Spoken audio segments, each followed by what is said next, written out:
what's up everyone, Morey Croson here, and today we're going to be talking about how to increase your cadence or turnover speed when you're running. And what we're going to do is we're going to compare Noah Lyles, who's one of the top sprinters in the world, to a novice sprinter and just give you kind of a compare and contrast of what Noah Lyles does is really great and really efficient when it comes to running in comparison to the novice runner, and hopefully it gives you a better connection on how you can actually improve your individual speed. So as always, if you like the information, go ahead and click the thumbs up down below. Subscribe to the channel if you haven't already, and if you have any questions, comments, anything like that, go ahead and leave that in the comment section below, and we'll go ahead and get to that as fast as we can. We'll hop in the video right now.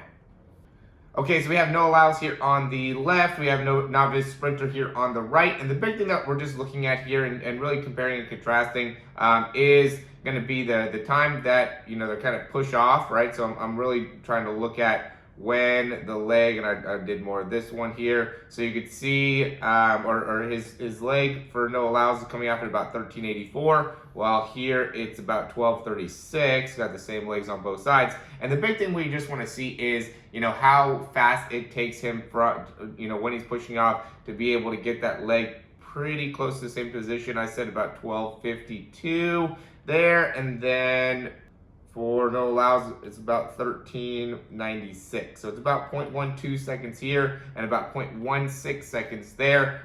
You know, it looks like he might be a little bit behind here, Noah Lyles. So you can maybe say, you know, it's closer to maybe 1398, which would still be, you know, in that about 0.14 area. But, you know, one of the big things that stands out to me, you know, in looking at this is the difference from a postural position, and that's really what I want to talk about, because, you know, we could already see there's a difference of about, you know, even at the longer point, there's about a difference of about 0.02 of a second, right? And now we take that over the period of a, you know, 100-meter sprint, and that's going to end up, which is about, you know, 40 to 50 steps, and that's going to end up being, you know, just 0.2 of a second just per step, so it'll be closer to like 0.4 of a second overall, right? So that's why I really like to look into the details here, because, you know, just if you could save yourself 0.02 of a second per step, it could really make it so you have a huge impact in your overall running, and especially if you do that on each side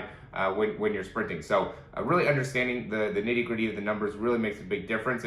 But more importantly here, what we want to look into is what is causing that, right? So when it comes to improvement, you know, what are some of the differences? So one of the big things that stands out to me, this is an easy one, is the head position. So you can see where he's looking up, Noah Lyles is looking straight ahead. So when you're running, sprinting, if you want to be able to improve your ability to turn your legs over and create good power, you got to be able to have good posture, you got to have good positioning within the spine. If you're looking up and losing that good postural position, it's really going to negatively impact you. But you know, to go more advanced here, what we're going to look at is the difference in, and we'll go and go one more you know, past this, just to make it so they're in a little bit more of a similar situation. You can see how Noah Lyles has his knee further in front, which is what you want to do, makes it so you increase the turnover. But big thing is, you know, at least to me, you can see a big difference of where the body is. Like if we're going to go in and, you know, push this guy forward, it already looks like he's almost falling forward, where you could see Noah Lyles is pushing a little bit more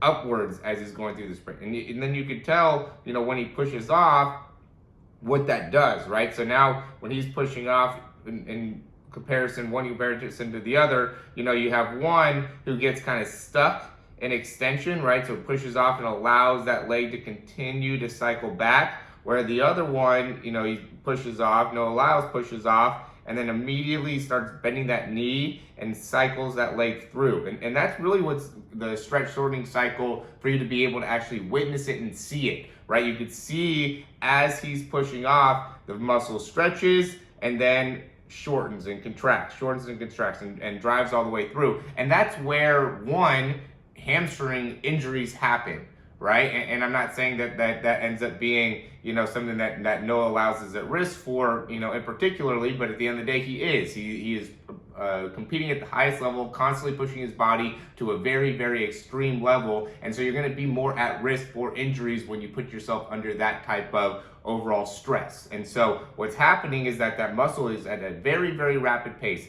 It's stretching and then it's shortening, and then it's stretching and it's shortening. And being able to put the body under that type of stress is going to, of course, give you a more susceptibility to injury, but it's also going to create a greater performance. So what he's doing is generating power by stretching and immediately contracting that muscle like that. He's creating a ton of power and a ton of stability within his hip and within his body. So now when he's landing, he's a lot more upright. He's in a lot better position overall. This is almost at the end of the race where he's catching Christian Coleman here in comparison to the sprinter that we have here on the right, where when he's pushing off, he's not controlling his spine positioning. He's not controlling his hip positioning.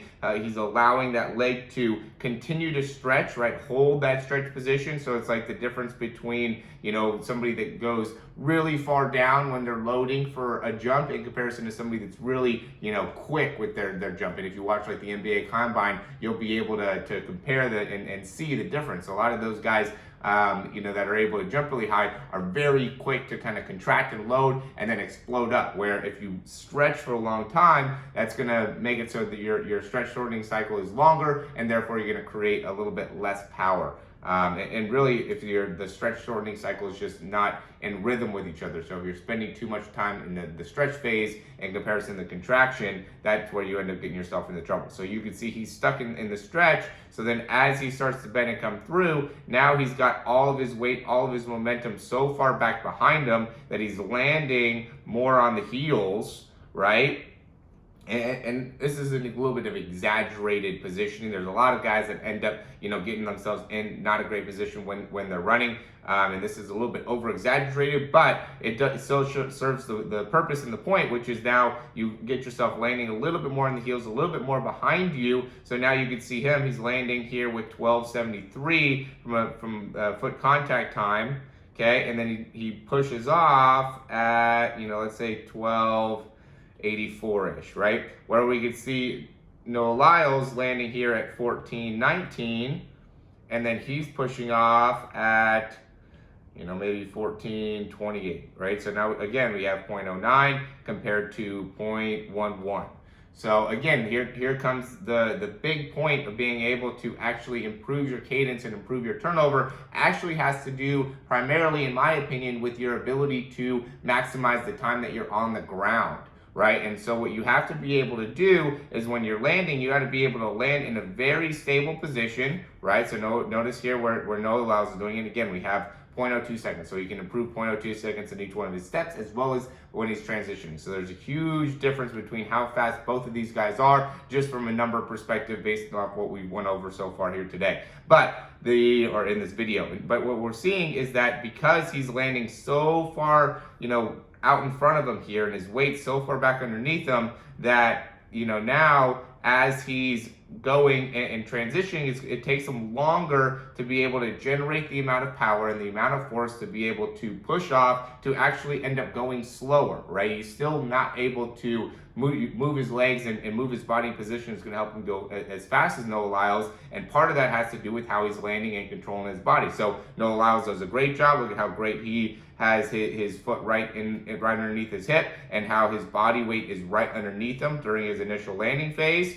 right? So now he can very swiftly, very powerfully push off of that leg and be able to immediately cycle that knee through and drive that knee through in order to make it so he can end up going right back in the next step and being very efficient with each one of these movements. And I know that there's part of this that ends up being genetic. I know that there's, parts of this that ends up being,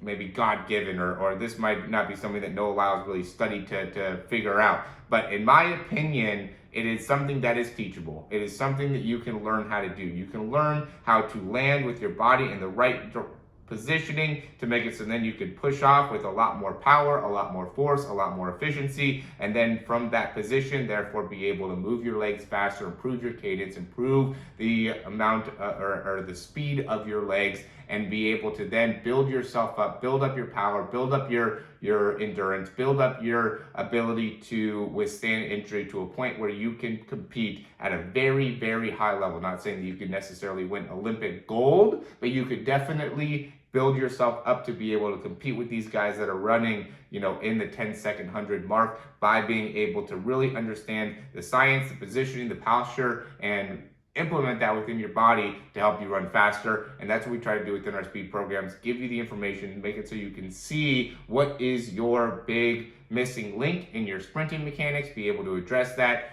identify that, and help you in fixing it. It's not something that's going to happen overnight, but if you don't understand what you're doing wrong within your sprinting mechanics, it's going to have a significant impact on your ability to run fast. So I think this video is going to be very helpful for anybody that ends up watching this whole thing, is able to stay with me for this whole video. So if you're still here, if you're still watching, I'd say definitely check out our speed program. We would 100% be able to help you out, because I can tell right now that you understand sprinting and you will be able to benefit from me teaching you a little bit more about what you can do in order to optimize your form. All right, go ahead and check the description in order to find out more about our speed program and how you can do that. We have a great deal going on right now, $109 for 3 months of programming and a breakdown. Huge value. I hope you decide to take action with that and sign up with the program. And if so, I'll talk to you soon.